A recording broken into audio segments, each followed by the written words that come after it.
আছে, জান্নাতের মতো একটা সুন্দর একটা ঘর করে রাখছে। ওই জায়গাটার মধ্যে রূহগুলি আসানে রাখা হয়, বড় আসানে থাকে। তারা হলো যারা আল্লাহর কথা মেনেছে, রাসূলের আদর্শে জীবন চালাইছে। এই মানুষগুলি হলো ওই ইল্লিনের মধ্যে থাকবে। আর আরেকটা রূহ হলো মাটির নিচে একেবারে শেষ সবগায়, যারা বলা হয় সিজ্জিল, সিজ্জিলের মধ্যে রাখা হবে। ওই রূহগুলিকে জাহান্নামের মতো আযাব দিয়া কষ্ট দিতে থাকবে। ভাইরা আমার, তাহলে আমাদের জীবনটাকে আমরা যেন নষ্ট না করে ফেলাই। একটা সময়, একটু সময়, একটা ঘন্টা, একটা মিনিট, একটা সেকেন্ড যেন আমরা নষ্ট না করে দিতে পারি। আপনার আমার প্রত্যেকটা সময়ের দাম হতে পারে। 5 ওয়াক্ত নামাজ যে বান্দা পড়ে, আল্লাহ বলেন 5 ওয়াক্ত নামাজ 24 ঘন্টায় 5 ওয়াক্ত নামাজে পড়বে, 24 ঘন্টার সওয়াব তারে দিয়ে দেওয়া হবে। আল্লাহু আকবার। তাহলে এই 24 ঘন্টার মধ্যে শুধু কইলি বলবো সুবহানাল্লাহ, শুধু কইলি বলবো আলহামদুলিল্লাহ, শুধু কইলি বলবো আল্লাহু আকবার। এইরকম বলতে থাকলে খালি সওয়াব আর সওয়াব বাড়তেই থাকবে, ঠিক কিনা? وقال الله تعالى قل إن الموت الذي تفرون منه فإنه ملاقيكم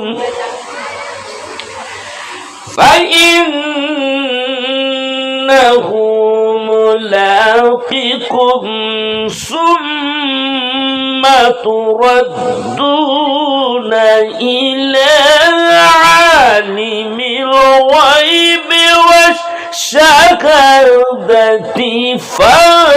فينبئكم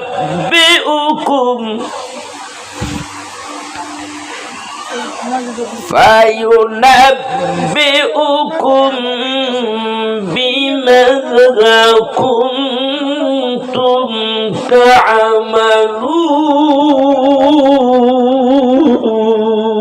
تعملون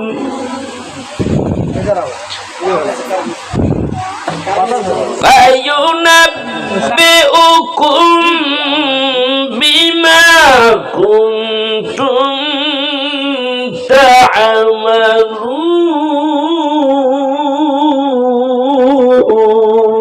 تعملون فينبئكم بما كنتم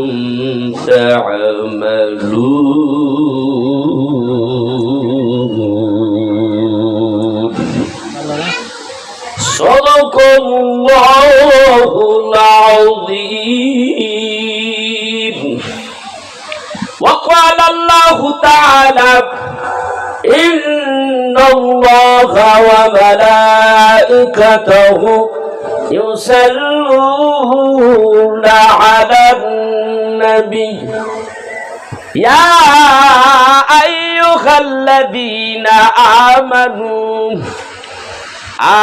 آمنوا صلوا عليهم وسلموا تسليما اللهم صل على سيدنا مولانا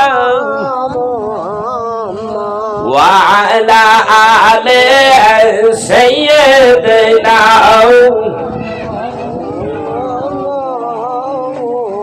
কোথায় রইলেন প্রাণের নবী আমাদের সারিয়া, কোথায় রইলেন প্রাণের নবী আমাদের সারিয়া,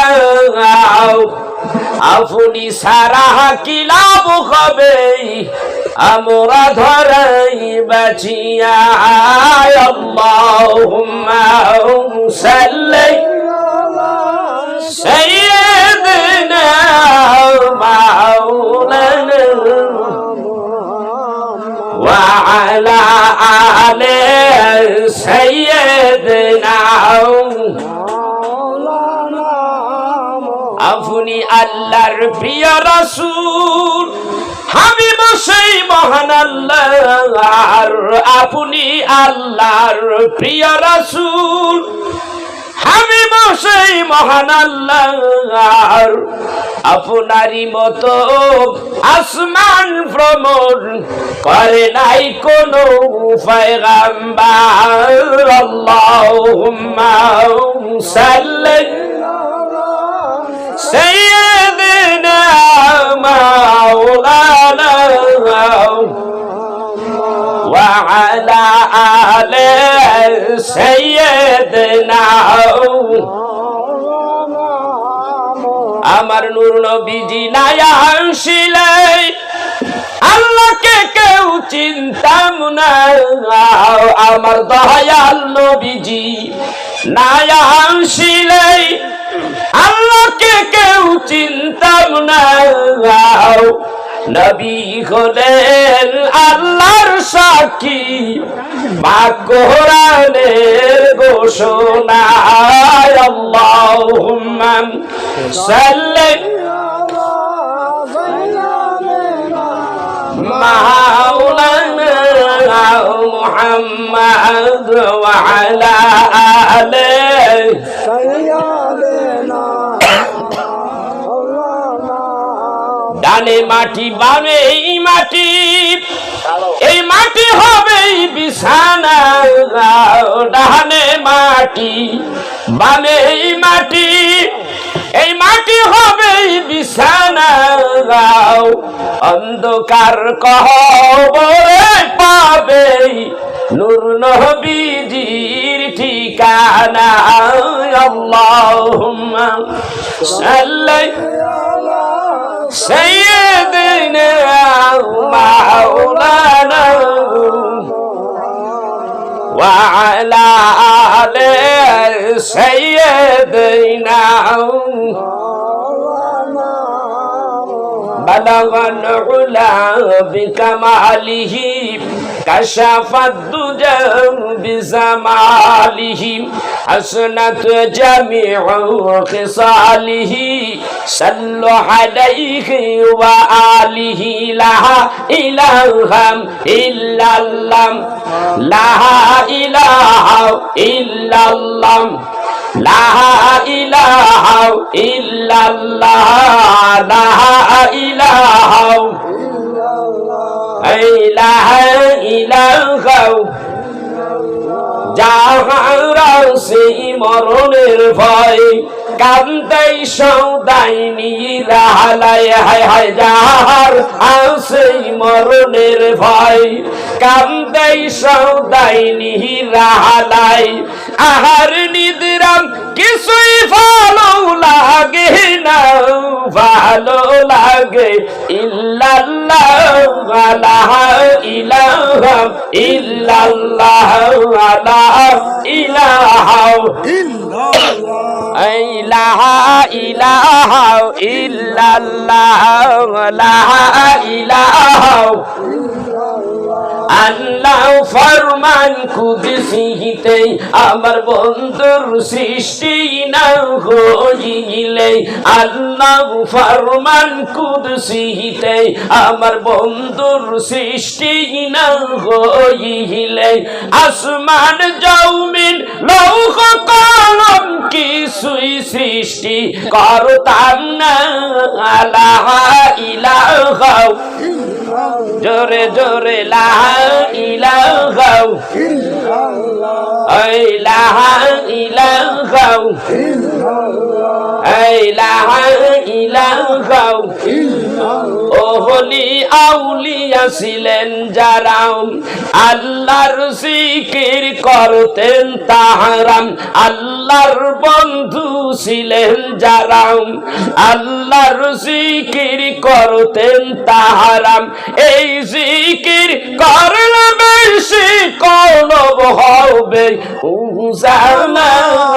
লা ইলাহা ইল্লাল্লাহ, লা ইলাহা ইল্লাল্লাহ, লা ইলাহা ইল্লাল্লাহ, লা ইলাহা ইল্লাল্লাহ,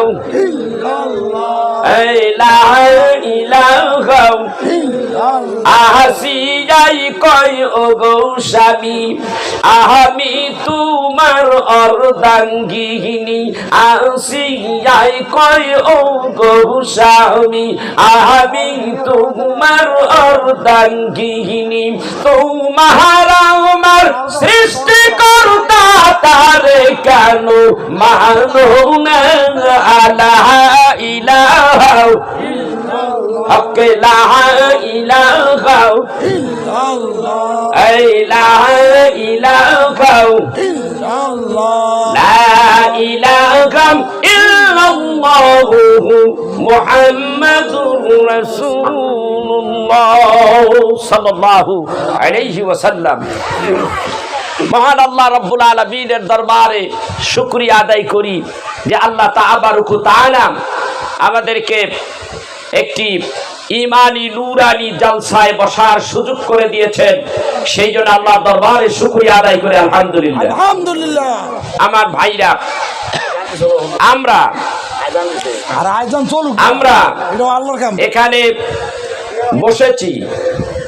আমরা এখানে বসেছি যে আমরা আল্লাহর বান্দা নাকি কর?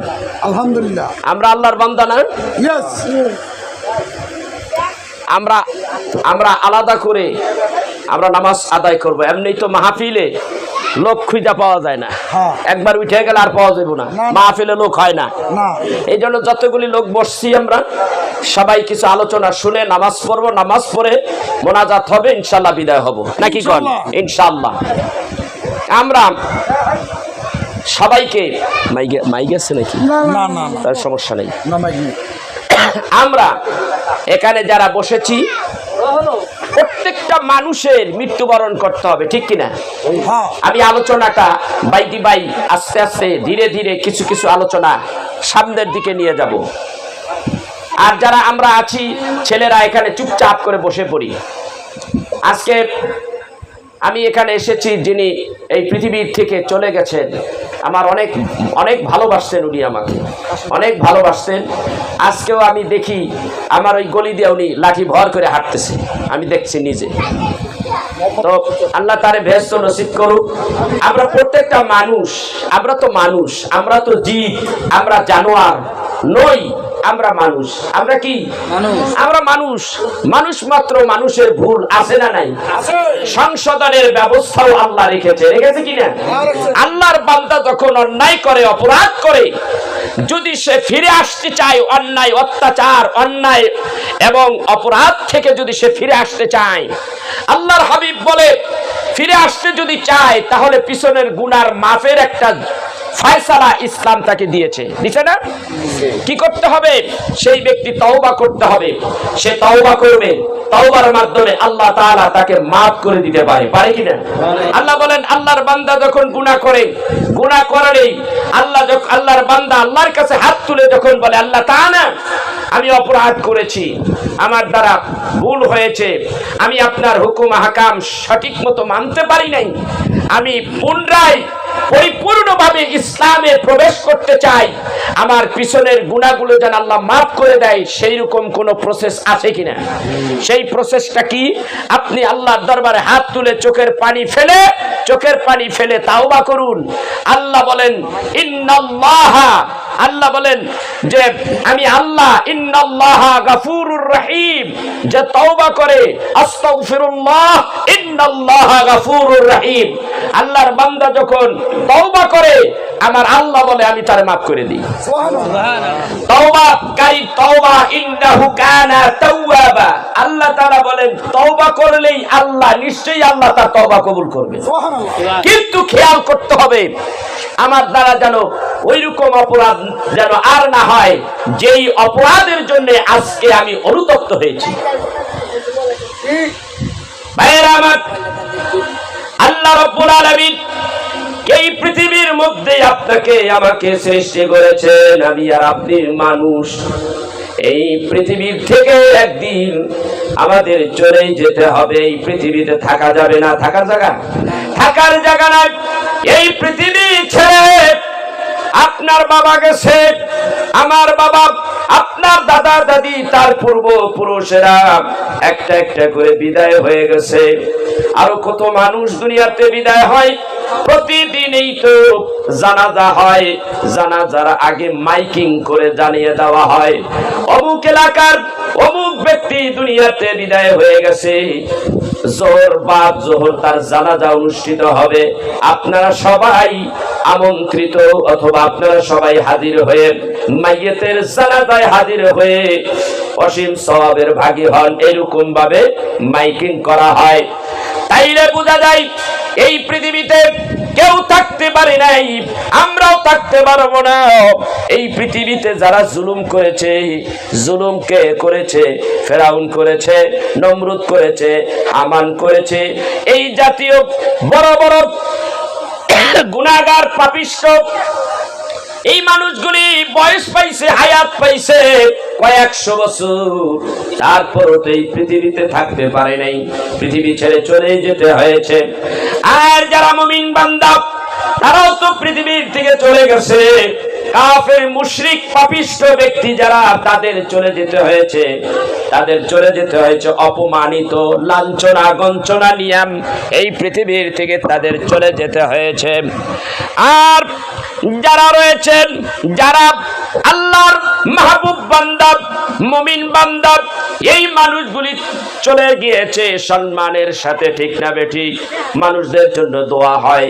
মা বাবা চলে গেলে, নামাজি হইলে, ভালো মানুষ যদি হয়, তাহলে এই মানুষগুলি যখন পৃথিবী ছেড়ে চলে যায় অন্তরের থেকে তাদের জন্য দোয়া করা হয়, ঠিক না? আর যেই মানুষগুলি অপরাধ, নামাজ পড়ে নাই, যেই মানুষগুলি মানুষের ক্ষতি করেছে, আল্লাহ দ্রোহিত কাজ করেছে, রাসূলের তরিকায় থাকে নাই, এই অপরাধীগুলি যখন দুনিয়াতে বিদায় হয়ে যায় তাদের জন্য তো দোয়া আসে না, আসে? দোয়া অন্তরের থেকে আসে না।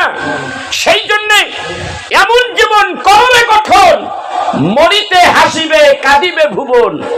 তুমি এমন ভাবে থাকো, তুমি এমন জীবন গঠন করো, পৃথিবীর থেকে যখন চলে যাবা মানুষেরা তোমার কবরের কিনারে এসে সালাম দিবে, আসসালামু আলাইকুম ইয়া আহলাল কুবুর।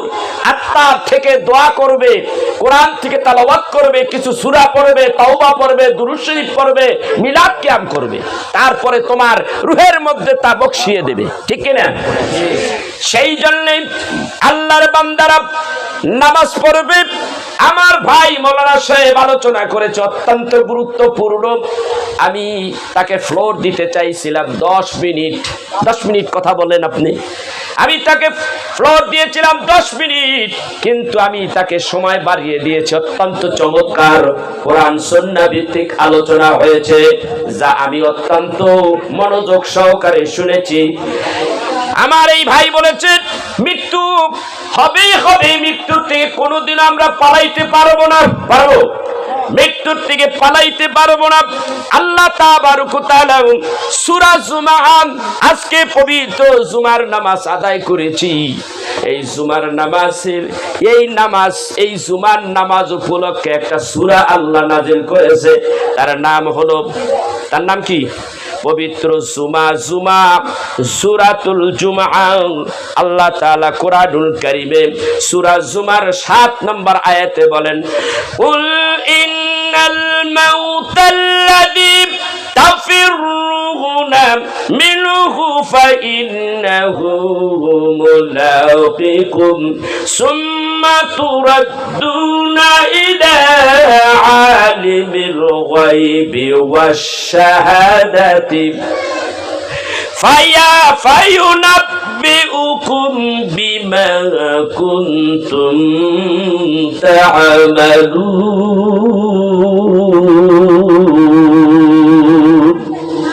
আমার আল্লাহ সূরার মধ্যে বলেন, এই সূরাটাকে কবি এইভাবে বলেছেন, মরণ থেকে পালাও যেথায়, মরণ তোমায় লইবে গিরি। মরণ থেকে পালাও যেথায়, মরণ তোমায় লইবে গিরি। যদিও সুদূর আকাশ পথে, পালাও সেথায় লাগিয়ে সিঁড়ি। তুমি পালাইতে চাও, আমার যেন মরণ হয়ে যাবে, দৌড় মারলাম যেন মরণ আমাকে স্পর্শ না করতে পারে। আমি দৌড়াইলাম, এই পৃথিবীতে থাকবো না, প্রথম আসমানে চলে গেলাম, মহাশূন্যের দিকে চলে গেলাম। যেখানেই যাও না কেন, তুমি যেখানে যাবে মালাকুল মউত তোমার পিছে পিছে হাঁটবে, তোমার পিছে পিছে যাবে। যেখানে আল্লাহ তাবারক ওয়া তাআলা তোমার মৃত্যু রেখেছে ওই জায়গায় মালাকুল মউত তোমাকে ধরবে, ঠিক না? তোমার রূহটা বের করে নিয়ে আসবে, তারপরে তুমি মৃত্যুবরণ করবা। মনে করেন যেই ব্যক্তি জাহেল, যেই ব্যক্তি সঠিক পথে চলে না, আল্লাহর কথাগুলি যে ব্যক্তি শোনে না, তার মৃত্যু এত ভয়ঙ্কর হবে। হযরতে আলী কাররামাল্লাহু ওয়াজহাহু তাকে একদিন জিজ্ঞাসা করলেন, ওগো আল্লাহর হাবিবের মেয়ের জামাতা খলিফায়ে রাশিদিন আশারে মুবাশশিরিনের অন্যতম হযরতে আলী আর খলিফায়ে রাশিদিনদের চতুর্থ খলিফা, আপনার কাছে প্রশ্ন করি, মৃত্যু যন্ত্রণা কেমন? বেঈমানের মৃত্যু যন্ত্রণা, আল্লাহ তাআলার হুকুম মানে নাই, রাসূলের তরিকা মতো যারা চলে নাই, তাদের মৃত্যুটা কেমন হবে? যেমন একটা ছাগল বা বরকির জীবিত অবস্থায় তার চামড়াটাকে খালাইয়া নিলে, চামড়াটা ছিলে ছিলে নিলে যতটুক আঘাত পাবে তারপরও সে মরবে না। যতটুক আঘাত পাবে, যতটুক আঘাত পাবে, ব্যথা পাবে, তার চাইতে 70 গুণ কষ্ট পাবে। নাউযুবিল্লাহ। যেমন কষ্ট আল্লাহ তাআলার বান্দাকে এত কষ্ট দেওয়া হবে, এই মানুষটার রূহটা যখন বের হতে থাকবে তখন এই মানুষটা এমন ভাবে পানির পিপাসার্ত হয়ে যাবে, মনে হয় 7 তবক আসমানের 7 তবক জমিনের ভিতরে 7টা সমুদ্র আছে, সমস্ত পানিগুলি আমারে দাও, পানিগুলি খাওয়ার পরও যে তৃষ্ণা মেটবে না, আরো দাও, এমন অবস্থা হয়ে যাবে। এত লাঞ্ছনা গঞ্চনা নিয়ে তার মরণ হবে, রূহটা বের হতে চায় না, এত কষ্ট হবে। সেই জন্য ভাই আমি বলবো, আল্লাহর ওলিদের দরবারে, আল্লাহর ওলিদের সান্নিধ্যে, আল্লাহর ওলিদের কাছে বসে নিজেকে সংশোধন করে নিতে হবে। আল্লাহর ওলিদের কাছে বসলে আল্লাহর ওলি হয়ে যাও।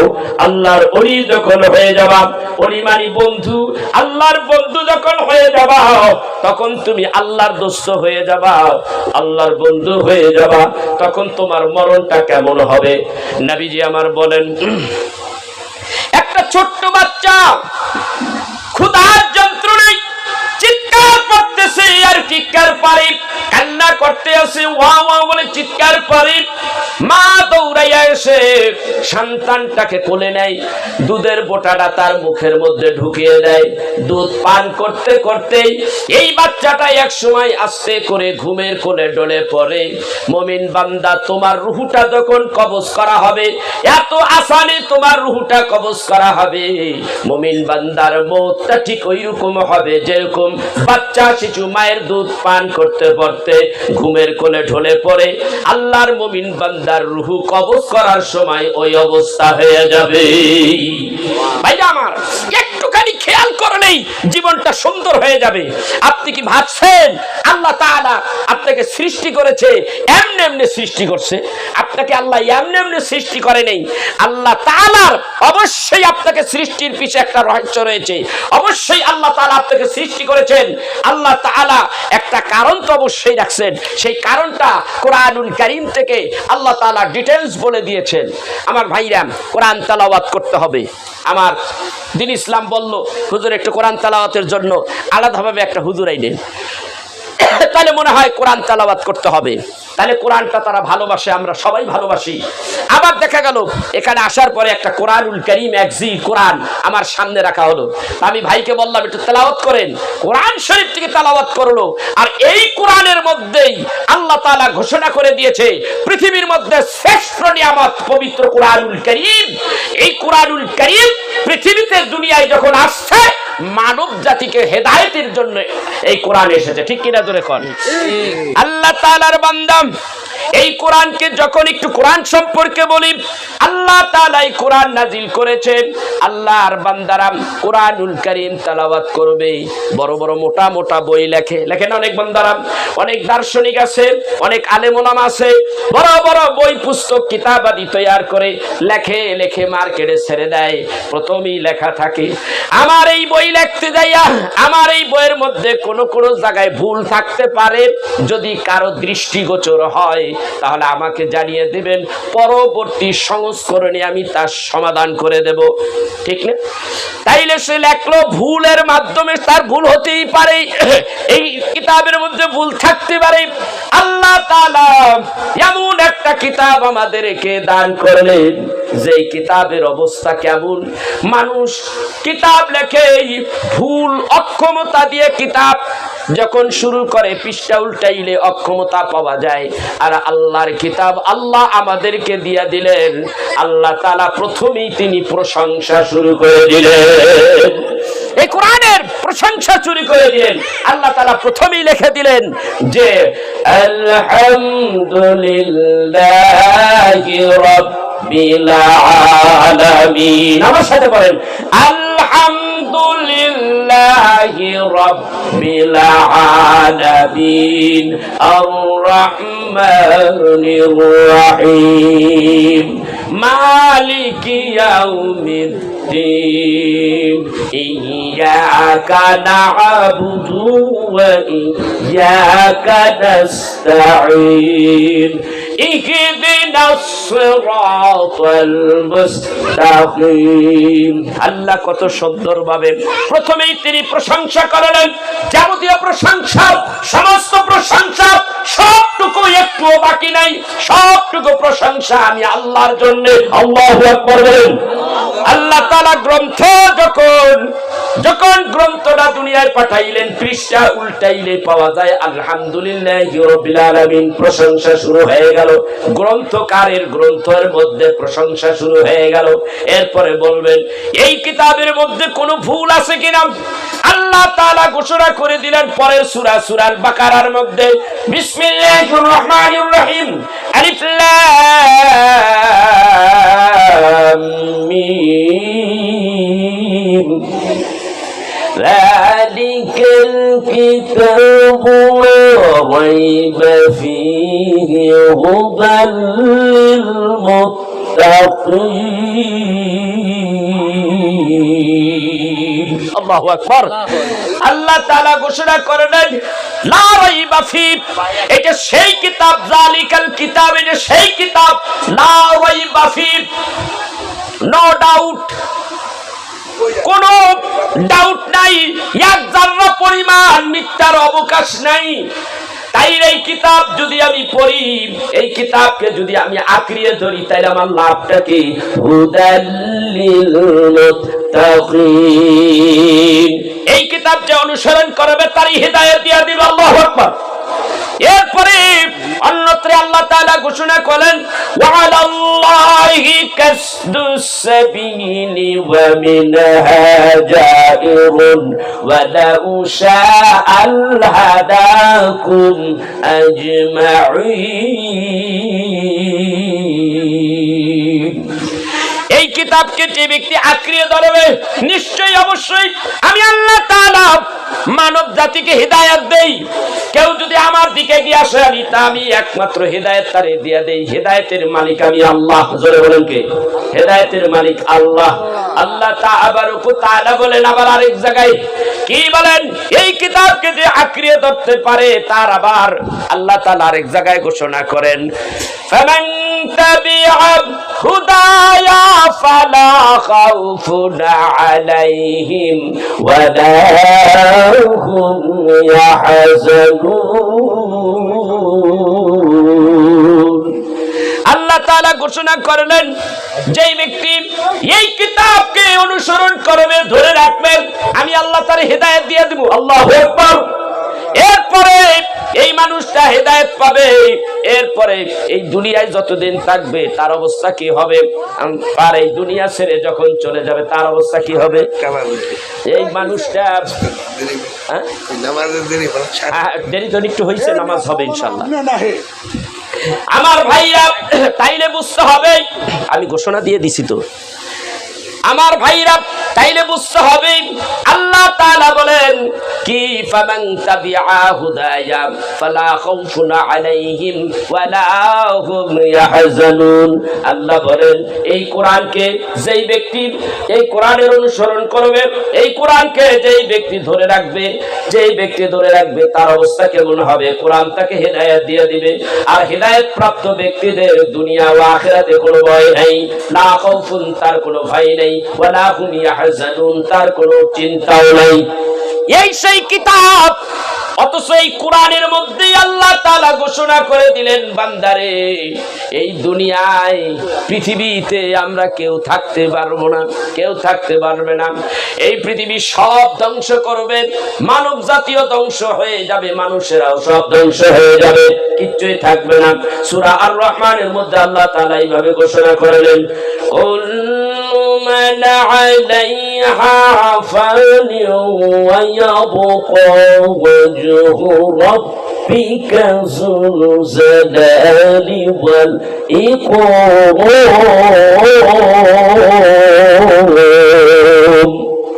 فبأي آلاء ربكما تكذبان।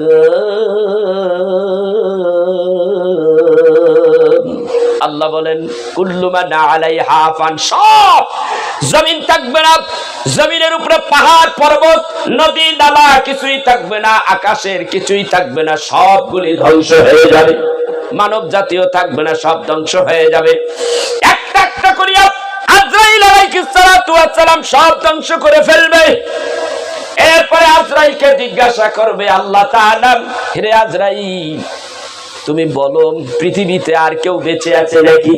আল্লাহ গো, আমরা ৬০ জন ব্যতীত আর দুনিয়ায় কেউ বেঁচে নাই, সব মানুষগুলি ধ্বংস হয়ে গেছে, সব মানুষগুলি মরে গেছে, তাদের রূহগুলি কবজ করলাম। সংক্ষিপ্ত আলোচনা যে সব রূহগুলি কবজ করলাম, আমরা ৪ জন আছি, ৪ জনকে আমি আজরাইল আছে, জিবরাইল আছে, মিকাইল আছে, ইসরাফিল আছে। আল্লাহ তাআলা আজরাইলকে বলবে যাও জিবরাইলের রূহ কবজ করো, জিবরাইলের রূহ কবজ করা হবে। যাও মিকাইল ইসরাফিলের রূহ কবজ করো। এইবার তাদের রূহগুলি কবজ করে দেওয়া হবে। আল্লাহ তাআলা ডাকদা বলবে এইবার বলো পৃথিবীতে আর কে আছে? আজরাইল ডাইকা বলবে আল্লাহ তাআলা আমি ছাড়াই পৃথিবীতে আপনার সৃষ্টি জগতের মধ্যে আর কেউ নাই। আল্লাহ তাআলা ডাকদা বলবে আজরাইল রে, তাইলে তুই বেঁচে থাকবি কি জন্য? তুই মরে যাও, তুই মরে যাও, মউত মরে যাও। আল্লাহ তাআলা আমি মরে যাব, আমার রূহ কবজ করব। হ্যাঁ, তুমি তোমার নিজের রূহ তুমি নিজে কবজ করো। আজরাইল বলেন আল্লাহ তাআলা রে, আমি যদি আগে জানতাম আবার রূহটা আমার নিজের কষ্ট কবজ করতে হবে, এটা যদি আমি আগে জানতাম তাহলে জীবনে কোনোদিন আজরাইলের দায়িত্ব আমি পালন করতাম না, এই দায়িত্ব আমি কোনোদিন নিতাম না। আল্লাহ ডাক দিয়া বলে দোসরা কোনো কথা নাই, মত তুই মরে যা, মত মরে যা, মরে যা, মরে যা। আজরাইল নিজের রূহটা কবজ করবে, বের করে আনবে। এইবার দুনিয়ায় কেউ নাই, কেউ নাই, শুধু আল্লাহ আছে, আল্লাহ আছে। আর আল্লাহর জবানে রাসূলের দুরূদ আছে, আল্লাহু আকবার। এই হলো বন্ধুর জবানে বন্ধুর জিকির। সেই জন্য আমি বলবো এই পৃথিবীতে কেউ থাকতে পারবে না। আল্লাহ তাআলা অন্যত্র ডাক দিয়া বললেন যে কুল্লু নাফসুন যায়িকাতুল মাউত, প্রত্যেকটা প্রাণীর মৃত্যুর স্বাদ চাখতে হবে, প্রত্যেকটা মানুষ মৃত্যুবরণ করবে। ভাইরা আমার, প্রত্যেকটা মানুষের মৃত্যুবরণ হবে। আমরা প্রত্যেকটা মানুষ পৃথিবীতে এক সময় থাকবো না। আপনি ভালো করে খেয়াল করেন, আজকে আমি কোথায় আছি, 100 বছর পরে আমরা এই দুনিয়ায় কেউ থাকবো না। 100 বছর পরে এই পৃথিবীতে যত মানুষ আছে একটারও খুঁজে পাওয়া যাবে না, সব বিদায় হয়ে যাবে। আবার নতুন মানুষগুলি এই দুনিয়ার মধ্যে আসবে, আবার 100-150 বছর পরে তাদের খুঁজে পাওয়া যাবে না। এইভাবে একে একে দুনিয়ার থেকে মানুষগুলি বিদায় হয়ে যাবে। যদি মানুষগুলি আল্লাহ বলা হইয়া পৃথিবীর থেকে যদি বিদায় হতে পারে, তাদেরকে কবরের মধ্যে রেখে দিলে রাসূলুল্লাহ সাল্লাল্লাহু আলাইহি সাল্লাম বলেন, কবরের মধ্যে মানব জাতির আযাব হবে কিনা? মা আয়েশা সিদ্দিকা রাদিয়াল্লাহু তাআলা আনহা তিনি বলেন, ইয়া রাসূলুল্লাহ, ইয়া হাবিবাল্লাহ, কবরের আযাব সত্য কিনা? আল্লাহর হাবিব ডাকতে বলেন, আযাবুল কবর হক, কবরের আযাব সত্য, অবশ্যই সত্য। মানুষটা যখন দুনিয়ার থেকে বিদায় হয়ে যাবে, তাকে জানাজার নামাজ পড়ানো হবে। জানাজার নামাজ পড়াইয়া তারপরে তাকে কবরের মধ্যে রেখে দেওয়া হবে। বলা হবে বিসমিল্লাহি ওয়া আলা মিল্লাতি রাসূলিল্লাহ, এই কথা বলে কবরের মধ্যে রেখে দেওয়া হবে। আল্লাহ রে, তোমার নামে তোমার হাবিবের দলে রেখে গেলাম। এবার আমি বলতে চাই, আল্লাহর হাবিবের দল যদি আপনি দাবি করেন, আপনি যদি আল্লাহর হাবিবের দলের লোক হইতে চান, তাইলে নামাজি হওয়া লাগবে কিনা? নামাজি হওয়া লাগবে কিনা? রমজানের রোজাদার হতে হবে কিনা? বিবিকে পর্দায় রাখতে হবে কিনা? এ আমার ভাইরা, কোরআন সুন্নাহ মাফিক জীবন করতে হবে কিনা? আল্লাহর হাবিবের এইগুলি যদি মানতে পারি, তাহলে আমরাই হব আল্লাহর হাবিবের দলের লোক, আমরাই হবে আহলে সুন্নাত ওয়াল জামাত। ঠিক কি না? আমরাই হবে আহলে সুন্নাত ওয়াল জামাত। আর এই মানুষগুলিকে যখন কবরের মধ্যে রেখে দেওয়া হবে, আল্লাহর হাবিব বলবে, দে রে দে, আমার পথ ভোলা উম্মতটারে আমার কোলে উঠাইয়া দে। আল্লাহর হাবিব কোলের মধ্যে নিয়ে বসে থাকবে। আল্লাহর হাবিব যেই কানে উপস্থিত হয়ে গেছে, যেই কবরের মধ্যে আল্লাহর হাবিব উপস্থিত হইয়া তার উম্মতের লাশখানা কোলের মধ্যে নিয়ে বসে আছে, এই অবস্থায় আপনারা বলুন, কোন ফেরেশতা কি আয়েশা বলতে পারে, কোন প্রশ্ন করতে পারেনি? কখনো করতে পারে না। আর যদি আল্লাহর বান্দা গুনাহগার পাপিষ্ঠ মানুষ হইয়া কবরে গেলে, ওই মানুষটার জন্য রাসূল কি তার দলের মধ্যে রাখবেন? আল্লাহর হাবিবের দলে আপনি দল দাবি করতে পারেন, প্রকৃত পক্ষে আমার রাসূলের দলের লোক আপনি নই। যেই দলের লোক আল্লাহর হাবিবের কথা মানলেন না, আল্লাহর হাবিবের কথা মতে চললেন না, আপনাকে রেখে দেওয়া হলো কবরের মধ্যে। আল্লাহর হাবিব বলে, আমার দলের লোক নয়, আমার দলের ব্যক্তি নয়, আমার দলের উম্মত নয়, তাহলে এই মানুষটার বোঝাটাই না আমি রাসূলের লাভ কি? ঠিক কি না? একটা কথা বলি, আপনাদের ছেলে মেয়ে কলেজে পড়ে কিনা? অনেকে কলেজে পড়ে না, বড় বড় মাদ্রাসায় পড়ে কিনা? আমি যখন মাদ্রাসায় গেলাম, আমি যখন কলেজের মধ্যে ভর্তি হয়ে যাব, ভার্সিটির মধ্যে ঢুকলাম, কলেজের মধ্যে আমি ভর্তি হয়ে গেলাম, এইবার কলেজের ভিতরে একটা আইন আছে না নাই? কলেজের নিয়ম কানুনগুলি মানতে হবে কি হবে না? আমি যদি কলেজ ভার্সিটির মধ্যে ঢুকে গেলাম, আমি সেই কলেজের ছাত্র ছাত্রী হয়ে গেলাম। এইবার আমি যদি বলি কলেজের আইন আমি মানি না, বিশ্ববিদ্যালয়ের আইন আমি মানি না, তাহলে মনে করেন ওই কলেজে আমার জায়গা হবে নাকি? বেতাইয়া বাইর করিয়া দিব, ভাইয়া গাছ ধাক্কা দিয়া বাইর করে দিবে। তুমি ছাত্র, অথচ ছাত্র হইয়াও কলেজ ভার্সিটি বিশ্ববিদ্যালয়ের আইন মানো না, নিয়ম কানুন গুলি মানো না, তোমরা বের হয়ে যাও, ঘাট ধাক্কা দিয়া বের করে দেবে। অথচ আমরা রাসূলের উম্মত দাবি করি, অথচ উম্মতের কাজ আমার ভিতরে নাই, উম্মতের কোনো কাজ আমরা করি না, রাসূলের দলের কাজ করি না।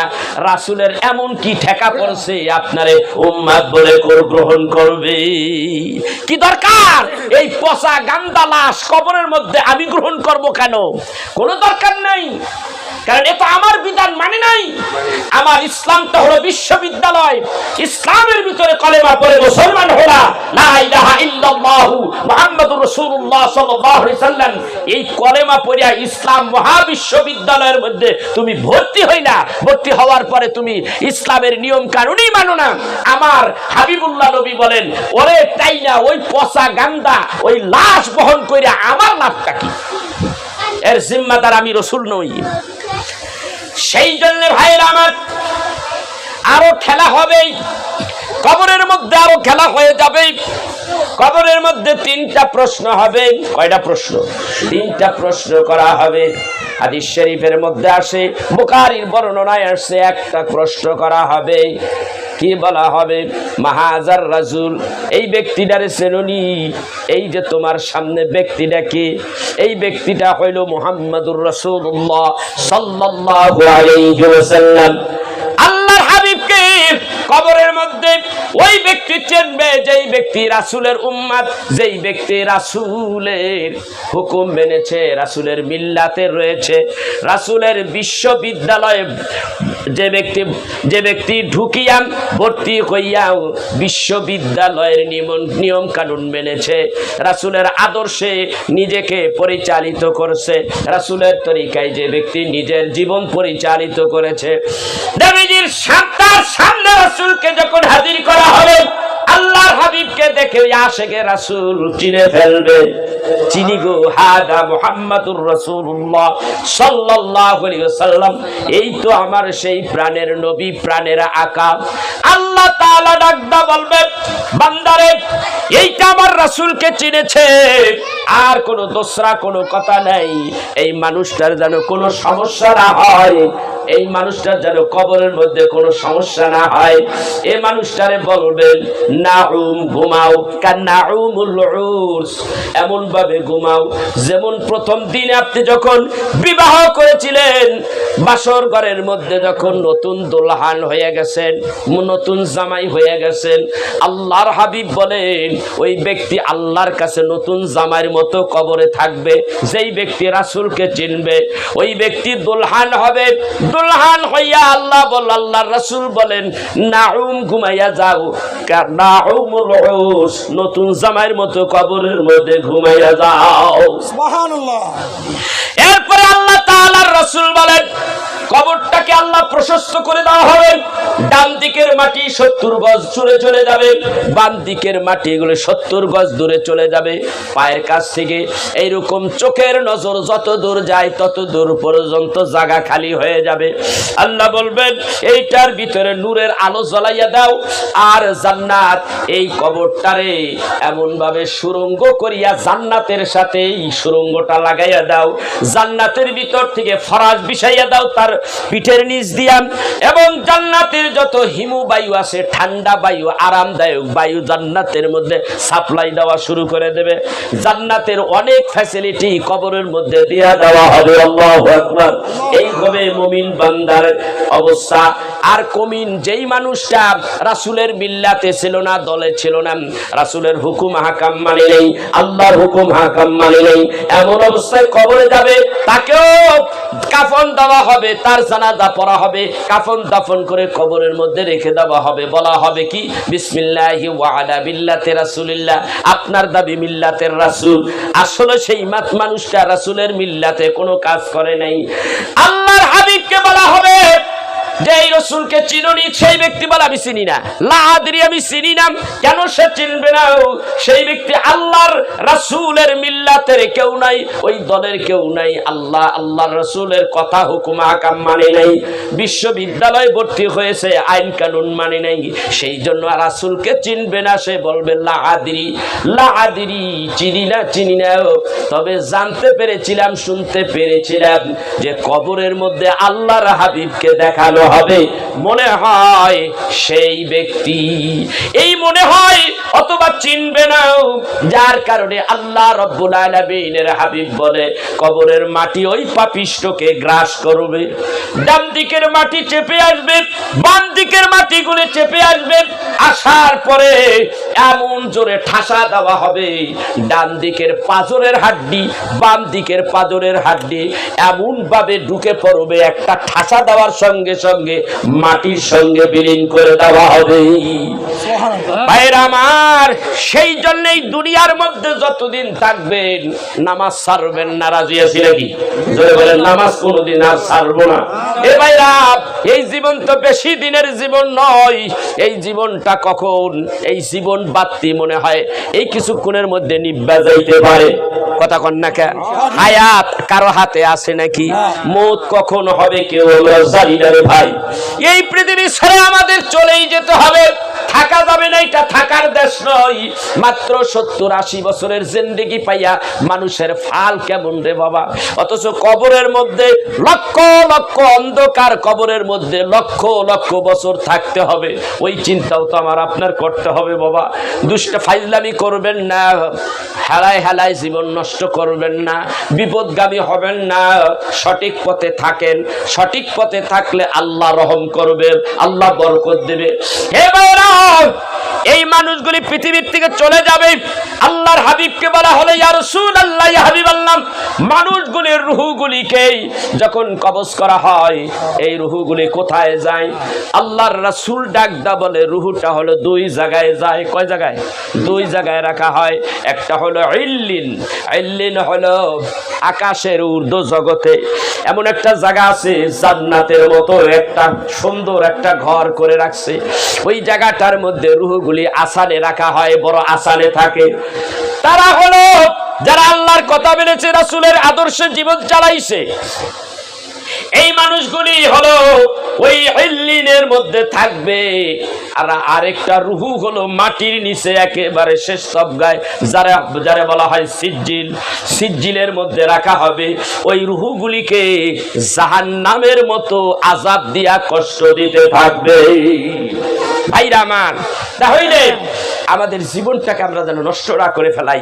একটা সময়, একটু সময়, একটা ঘন্টা, একটা মিনিট, একটা সেকেন্ড যেন আমরা নষ্ট না করে দিতে পারি। আপনার আমার প্রত্যেকটা সময়ের দাম হতে পারে।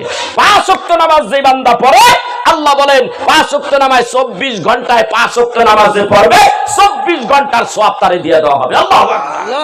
তাহলে এই 24 ঘন্টার মধ্যে শুধু কইলেই বলবো সুবহানাল্লাহ, শুধু কইলেই বলবো আলহামদুলিল্লাহ, শুধু কইলেই বলবো আল্লাহু আকবার। এইরকম বলতে থাকলে খালি সওয়াব আর সওয়াব বাড়তেই থাকবে। ঠিক কিনা জোরে কর?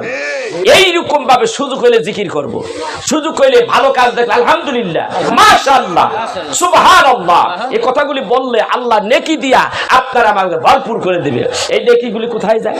সব নেকিগুলি এইখানে রিলি হয়ে যায়।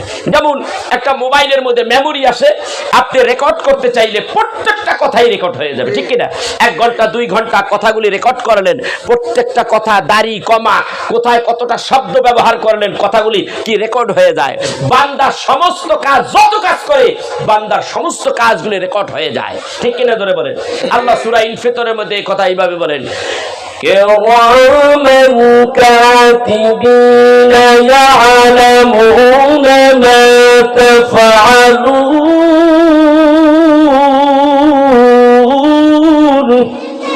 আল্লাহ ডাক দেখায়, আমি 2 কান্দে 2জন সম্মানিত ফেরেশতা রেখেছি, তারা তোমার ভালোটা লিখতেছে। ডাইন কান্দের ফেরেশতাগুলি ভালো কাজ, ভালো আমলগুলি লিখতেছে। বাম কান্দের ফেরেশতারা তুমি যত যেখানে আকাম কুকাম গুনাহের কাজ যা করেছো সবগুলি তারা লিখে ফেলতেছে, রেকর্ড করে ফেলতেছে। কিয়ামতের দিন এইগুলি তোমার সামনে সাবমিট করা হবে, তোমার সামনে তুলে ধরা হবে। এই কাজ ভালো করেছো, এই কাজ তুমি খারাপ করেছো, এক জাররা পরিমাণ আল্লাহর বিচারে এদিক সেদিক হবে না। ঠিক কিনা? আপনার সামনে অপরাধ উঠে ধরবে। আল্লাহ বলবে, এবার তুমি বলো এই অপরাধ করছো, এই অপরাধের জন্য তোমার কি শাস্তি হওয়া দরকার? আপনি কি বলবেন? আপনি বলবেন, আল্লাহ এই অপরাধে মানুষ তো জাহান্নামী হয়, জাহান্নামী হইলে তোমার বিচারের রায় তুমি জাহান্নামে যাও। ঠিক কিনা? তাইলে আমাদের কি করতে হবে? আমাদের এই জীবনগুলি দাম হবে, এই সময়ের দাম দিতে হবে। 5 ওয়াক্ত নামাজ আমরা আল্লাহর হুকুম হাকামগুলি মানবো। একটুখানি চিন্তা করলে আপনার আমার জীবনটা দামি হয়ে যায়। দামি মানে আল্লাহওয়ালা হয়ে যাওয়া যায়। সেই জন্য আজকে আল্লাহওয়ালা হতে হলে আল্লাহর ওলিদের সঙ্গে স্পর্শে থাকতে হবে। আল্লাহর ওলি, হক্কাই ওলি যারা, পীর মাশায়েখ যারা, এবং আল্লাহওয়ালা যারা, এবং আলেম ওলামাদের সঙ্গে যখন আপনি থাকবেন, তখনই দেখবেন আপনার চরিত্র ভালো হয়ে যাবে, আপনার নেশার ভালো হয়ে যাবে, আপনার জবান হেফাজত হয়ে যাবে, আপনার চলা ফেরা সব কিছু কোরআন সুন্নাহর গণ্ডির মধ্যে এসে যাবে। সেই জন্য ভাইয়েরা, এই কাজগুলো আমরা যেন ভুলে না যাই। সেই জন্য আল্লাহর ওলিরা এই বাংলার জমিনে যখন আল্লাহর হাবিব দুনিয়াতে বিদায় হয়ে গেলেন, সাহাবায়ে আজমাইন, তাবিঈন, এরপর আল্লাহর ওলি যারা আসছে, এই ওলিরাই আজকে ইসলামটা এনেছে। আমার ভাই মাওলানা সাহেব বলেছে যে আমরা এক সময় মাথায় টিকি বানতো, নামের পূর্বে সিরি ছিল, এইগুলি বিদায় হয়েছে, সিরি নাই, এখন মোহাম্মদ লিখতে হয়, এখন এই টিকি নাই। তারপরে যে লঙ্গি ফাড়া কেমন ধরনের জানি একটা পোশাক আদি ছিল, এইগুলি আমাদের কাছে নাই। এইগুলি বদলাইলো কারা? ইসলামিক পোশাক পরিচ্ছদ আমাদের শরীরে জড়াইলো কারা? জড়াইলো এরাই হল আল্লাহর ওলি। এরা যদি আজ দুনিয়ায় ইসলামের খেদমত না করতো, দিনের কথাগুলি যদি না বলতো, তাহলে আজকে এই দুনিয়াটা অন্ধকারে ডুবে যাইতো। ঠিক না বেঠি? সেই জন্য ভাইরা আমার কথা ইতি টানতেছি, সবাই যেন আমরা আল্লাহর রাসূলের হুকুম হাকাম যেন মানতে পারি। আল্লাহ যেন আমাদের সবাইকে তৌফিক দান করেন। সবাই দুরূদ শরীফ পড়েন। আল্লাহুম্মা সাল্লি আলা সাইয়্যিদিনা মাওলানা মুহাম্মদ ওয়া আলা আলি সাইয়্যিদিনা। জিবরাইল আসিয়া বলেন, ও নবীজি আর কাঁদবেন না, আপনারই কান্না আল্লাহ তাআলা সইতে যাইয়ার পারেন না। আল্লাহুম্মা সাল্লি আলা সাইয়্যিদিনা মাওলানা ওয়া আলা আলি সাইয়্যিদিনা। আলহামদুলিল্লাহ ভাইরা আমার, এই দুনিয়ার থেকে মৃত্যুবরণ করতেই হবে। আপনার আমার জান কার হাতে? জোরে কন, কার হাতে? আল্লাহ কিছুদিনের জন্য ছাড়িয়া দিছে, বান্দা দৌড়াইতে থাক, দেখি কত দৌড়াইতে পারো। এখন কেউ দৌড়াইয়া মসজিদের দিকে যায়, কেউ দৌড়াইয়া 5 ওয়াক্ত নামাজ পড়ে আল্লাহর ওলির দরবারে যায়, আর কেউ দৌড়াইয়া মদ খানায় যায়, জুয়ার খানায় যায়, কত বাজে জায়গায় দৌড়াইতেছে। আল্লাহ কয় আমি ঢিল দিছি, ঢিল দিয়া রাখছি, কে কোথায় যাও আমি আল্লাহ সব দেখি, সব জানি। যখন তোমার রুহুটা আমি গাইবি তার দিয়া, রুহের এক মাথা তোমার রুহের ভিতরে, আরেক মাথার তার গাইবি আমি আল্লাহর হাতে, যখন টান মারবো তখন বুঝবা মতের কত যন্ত্রণা। সেই জন্য ভাই, এই পৃথিবী ছেড়ে যখন যাব, তার আগে আমাদের সংশোধন হওয়া দরকার, আছে না নাই? এই জন্য এক ব্যক্তি বলে, কত জানাজার পড়েছি নামাজ, নিয়েছি কত দাফন, কত জানাজার পড়েছি নামাজ, নিয়েছি কত দাফন, কোথায় যেন আছে আমার তৈরি সাদা কাফন, দিয়েছি কত দাফন, দিয়েছি কত দাফন। ঠিক কিনা ধরে কর? সেই জন্য ভাইরা, পৃথিবী ছেড়ে যাবার আগে আমরা ঠিক হয়ে যাই। সবাই আসি, রাজি আছি তো ইনশাআল্লাহ? আমার আলোচনা এখানেই শেষ করছি। সবাই ভালো থাকবেন, দোয়া চাই, আমিও দোয়া করি। আসসালামু আলাইকুম ওয়া রাহমাতুল্লাহি ওয়া বারাকাতুহু।